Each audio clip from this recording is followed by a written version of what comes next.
दुनिया में आप चाहे कितना ही बड़ा काम क्यों ना कर ले, कितने ही पैसे क्यों ना कमा ले, लेकिन जो काम आपको अच्छा लगता है, जो आपका पैशन है, जो आपकी हॉबी है, या वो काम जिसे करने के बाद बड़ा ही सुकून मिलता है, अगर आपने उसे नहीं किया तो फिर शायद कुछ भी नहीं किया। इसीलिए लोग हमें कहते हैं कि पैशन ढूंढो, हॉबीज के बारे में सोचो, अपने एलिमेंट को ढूंढो। एग्जैक्टली, एलिमेंट मतलब सुना है आपने कभी, या नहीं सुना है, या थोड़ा सुना है, कुछ कुछ पता है। डोंट वरी, ये जो एलिमेंट वर्ड है ना, आज इसी के बारे में हम बात करेंगे इस समरी में।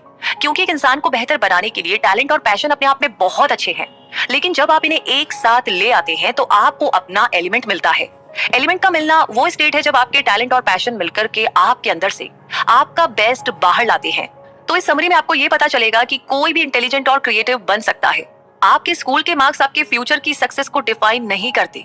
आप जो भी करना चाहते हैं, आप उसमें बहुत अच्छे बन सकते हैं।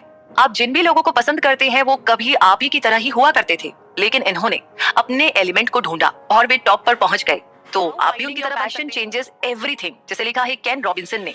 इस समरी की अगर बात की जाए तो सबसे पहला सवाल, क्या आप जो अभी कर रहे हैं वो आपको सच में पसंद है? अगर नहीं, तो क्या आप में जो टैलेंट और पैशन है उसके बारे में आप जानते हैं?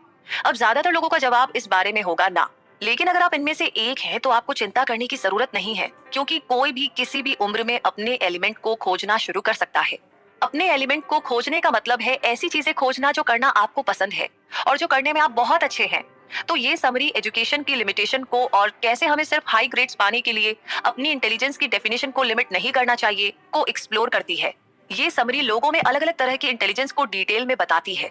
इसमें उन इंस्पायरिंग लोगों की बहुत सारी कहानियां हैं जिनके टैलेंट को स्कूल में वैल्यू बिल्कुल नहीं दी गई। इसके बावजूद भी उन्होंने कुछ अलग और बहुत बड़ा कर दिखाया। तो इतना ही नहीं, आप यहाँ पर ये भी सीखेंगे कि क्रिएटिव होने का क्या मतलब है और आप अपनी इमेजिनेशन की अनलिमिटेड पोटेंशियल को कैसे अनलॉक कर सकते हैं। इस समरी में हम डिस्कस करेंगे कि इन द जोन का मतलब क्या है और वहां पर कैसे पहुंचना है। तो क्या आप अपने रियल सेल्फ को खोजकर अपना बेस्ट परफॉर्मेंस अचीव करके ज्यादा फुलफिल्ड लाइफ जीने के लिए तैयार हैं? ये समरी आपको वो खोजने में हेल्प करेगी जो करने के लिए आप पैदा हुए हैं। तो आइए एलिमेंट को ढूंढने की इस जर्नी को शुरू करते हैं।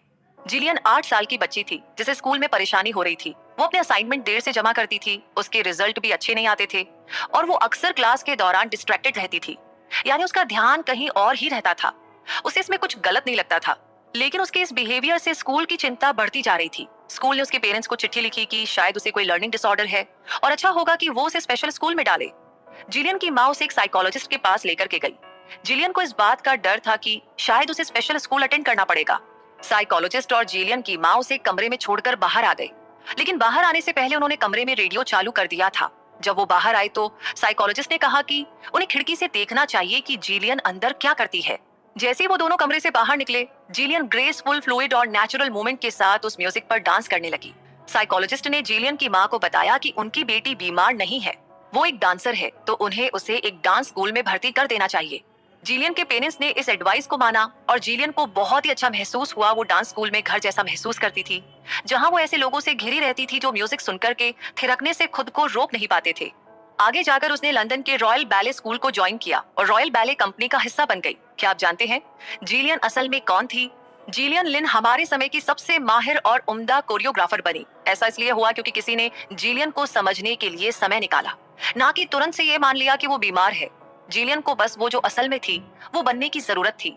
जिलियन ने अपना टैलेंट और पैशन एक साथ डिस्कवर किया। उन्हें डांसिंग से पूरा होने का एहसास और खुशी मिली। उनकी कहानी एपिफेनी स्टोरी के रूप में डिफाइन की जा सकती है, क्योंकि इसमें एक तरह का खुलासा या सच्चाई बाहर आई है।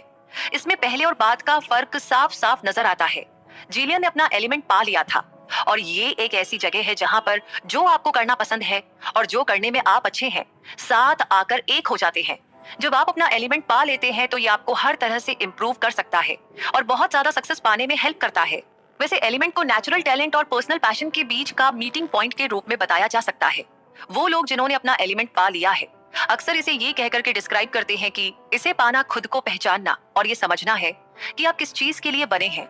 इंसान सिर्फ एक एलिमेंट तक सीमित नहीं है, वो बहुत सारी चीजें करने में खुशी पा सकता है और सब में समान रूप से अच्छा हो सकता है। एलिमेंट को पाने के लिए कोई एक फिक्स्ड फॉर्मूला नहीं है, हर इंसान में से पाने का तरीका अलग होता है। जैसे कि आप देख सकते हैं कि एलिमेंट कोई एग्जैक्ट साइंस नहीं है, लेकिन एलिमेंट में होने के 2 मेन फीचर और 2 कंडीशन है। वो 2 फीचर हैं एप्टीट्यूड और पैशन। वहीं 2 कंडीशन है एप्टीट्यूड और अपॉर्चुनिटी यानी कि मौका। तो एप्टीट्यूड किसी भी एक्टिविटी की ओर स्वाभाविक खिंचाव या लगाव होता है, ये कोई चीज कैसे काम करती है या किसी काम को कैसे किया जाना चाहिए कि अंदर से आने वाली समझ है। जैसे कि आप गाने में या मैथ्स की प्रॉब्लम को सॉल्व करने में अच्छे हो सकते हैं, या क्रिकेट खेलने में या खाना पकाने में माहिर हो सकते हैं। तो पैशन जो है ना, वो कोई चीज करने में खुशी या मजा का मिलना होता है, या किसी एक हॉबी या इंटरेस्ट के लिए भूख होना होता है। किसी चीज के लिए सिर्फ एप्टीट्यूड होना काफी नहीं है, आपको ये महसूस होना चाहिए कि वो आपकी जिंदगी की पुकार है। एप्टीट्यूड हमारे खुद की ओर और हमारे आसपास के बाहरी हालातों की ओर हमारा नजरिया होता है। वो लोग जो अपनी पसंद का काम करते हैं अक्सर अपने आप को लकी बताते हैं, और वो लोग जो अपनी जिंदगी से खुश नहीं हैं, वो खुद को अनलकी बताते हैं। रैंडमनेस हमेशा हमारी जिंदगी का हिस्सा रहेगी, लेकिन सक्सेसफुल लोगों का एटीट्यूड हमेशा एक जैसा होता है। जैसे पर्सिवियरेंस यानी अटलता, ऑप्टिमिज्म यानी पॉजिटिव सोच रखना, और खुद पर यकीन। आखिर में हमें ये जानने के लिए कि हमारे एप्टीट्यूड हमें कितनी दूर ले जा सकते हैं, सही मौकों की जरूरत है। कुछ मौके ऐसे होते हैं जो हमें मिलते हैं, और कुछ मौके हम पैदा करते हैं। तो जिलियन स्पेशल है क्योंकि उन्हें ऐसा कुछ मिल गया था जो उन्हें बहुत पसंद था, और वो उसे लगातार करती रही। लेकिन सभी लोगों के साथ ऐसा नहीं हो पाता। तो सवाल ये आता है कि ये जो एलिमेंट होता है, ये ज्यादातर लोगों के पास क्यों नहीं होता। तो इसका जवाब है लिमिटेशन। पहली लिमिटेशन है हमारी काबिलियत को लेकर के हमारी समझ। हम सब में नेचुरल टैलेंट, इंटेलिजेंस, इमेजिनेशन और स्किल्स होते हैं, लेकिन हम उनकी मैक्सिमम पोटेंशियल के सिर्फ एक छोटे से हिस्से का इस्तेमाल करते हैं। दूसरी लिमिटेशन है हमारे अलग अलग सिस्टम एक होकर कैसे काम करते हैं, इसे लेकर के हमारी गलतफहमी। आमतौर पर माना जाता है कि हमारा माइंड, बॉडी और फीलिंग्स अलग अलग काम करते हैं, जबकि असल में ये सब एक दूसरे से जुड़े हुए हैं। तीसरी लिमिटेशन है कि हम ग्रोथ और चेंजेस यानी कि बदलाव करने की अपनी पोटेंशियल कम आंकते हैं, यानी अंडर एस्टिमेट करते हैं। ज्यादातर लोग यही मानते हैं कि जैसे जैसे हमारी उम्र बढ़ती जाती है, हमारी काबिलियत कम होती जाती है और मौके भी लिमिटेड हो जाते हैं। तो ये तीन लिमिटेशन हमारे आसपास के लोगों, एनवायरनमेंट और खुद को लेकर के हमारी एक्सपेक्टेशंस के कारण और भी ज्यादा बढ़ जाती है। वैसे एक और फैक्टर है जो आपके लिए आपके एलिमेंट को खोजने में रुकावट लाती है, और वो है आपकी एजुकेशन। जैसे कि पॉल मैककार्टनी लिवरपूल इंस्टीट्यूट गए और अपनी पढ़ाई को सीरियसली लेने की बजाय ज्यादातर समय यहाँ वहाँ खेलने में बिताने लगे। घर लौट करके भी अपने असाइनमेंट्स करने की बजाय वो रॉक म्यूजिक सुनते और गिटार बजाते थे। और फिर आगे स्कूल सेलिब्रेशन के दौरान पॉल जॉन लेनन से मिले, और जल्दी ही उन्होंने जॉर्ज हैरिसन और रिंगो स्टार के साथ मिलकर के एक बैंड बनाया। उन्हें द बीटल्स नाम से जाना जाने लगा और पसंद किया जाने लगा। 1980 के बीच में लिवरपूल इंस्टीट्यूट बंद हो गया और उसे Liverpool institute for performing arts या LIPA यानी कि लीपा के नाम से दोबारा शुरू किया गया। ये यूरोप के प्रोफेशनल आर्ट ट्रेनिंग के लिए लीडिंग फैसिलिटीज में से एक बन गया। पॉल मैककार्टनी लीपा के लीडिंग पैट्रन है। पैट्रन यानी जो किसी को पैसों और सपोर्ट द्वारा हेल्प करते हैं। तो पॉल मैककार्टनी जैसा केस दुनिया में बहुत से लोगों के साथ होता है। कुछ लोग ये महसूस करते हैं कि उनका टैलेंट एक ऐसी चीज है जिसकी स्कूल में कोई वैल्यू नहीं की जाती। दुनिया भर में एजुकेशन सिस्टम में कुछ ऐसे ही फीचर है जो इंसान के एलिमेंट को खोजने में प्रॉब्लम क्रिएट करते हैं। पहला है कुछ खास एकेडमिक एबिलिटी पर ज्यादा इंपॉर्टेंस दिया जाना। स्कूल क्रिटिकल एनालिसिस और रीजनिंग की और ज्यादा ध्यान देते हैं, खास तौर पर वर्ड्स और नंबर्स को लेकर के। हालांकि ये सब जरूरी है, लेकिन इस कॉन्सेप्ट के अलावा ह्यूमन इंटेलिजेंस में और भी बहुत कुछ है। दूसरा, सब्जेक्ट्स को उनकी इंपॉर्टेंस के हिसाब से लेवल में बांट दिया गया है। जैसे साइंस, मैथ्स, लैंग्वेज स्किल्स जैसे सब्जेक्ट सबसे ऊपर रखे गए हैं, ह्यूमैनिटीज बीच में और आर्ट्स को सबसे नीचे रखा गया है। आर्ट्स में भी अलग अलग लेवल बनाए गए हैं। म्यूजिक और विजुअल आर्ट्स को थिएटर और डांस के मुकाबले ऊपर रखा गया है। कई स्कूल आर्ट्स को अपने सब्जेक्ट्स में से हटा रहे हैं, और आखिर में स्टैंडर्डाइज असेसमेंट की और झुकाव भी बढ़ता ही जा रहा है।